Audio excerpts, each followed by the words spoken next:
आज कप्तान इमरान खान साहब की केसेस के हवाले से अपडेट्स ये हैं कि इस वक्त हम डिस्ट्रिक्ट कोर्ट के अंदर मौजूद हैं।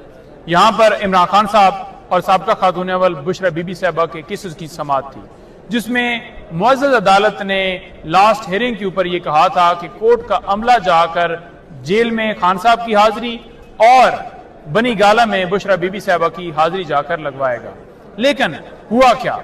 हुआ ये कि आज हम पेश हुए हैं मुकर्रर टाइम के ऊपर, लेकिन अभी तक ना वो अमला आया है, ना उसने कोई हाजिरी लगवाई है, ना कोई उनसे कोई अता पता है। मुअज़्ज़ज़ अदालत को हमने ये बताया कि जब इमरान खान साहब को यहाँ पर पेश किया जाता था, ये कहा जाता था कि वारंट गिरफ्तारी जो है आपके जारी किए जा रहे हैं और खान साहब आकर अपनी सिक्योरिटी में पेश होते थे। उस वक्त सरकार जो है सिक्योरिटी फराम नहीं करती थी। आज फिर सरकार जो है सिक्योरिटी फराम नहीं कर रही कि उनको यहाँ पर पेश किया जाए। सबसे पहला हमारा ये मुतालबा है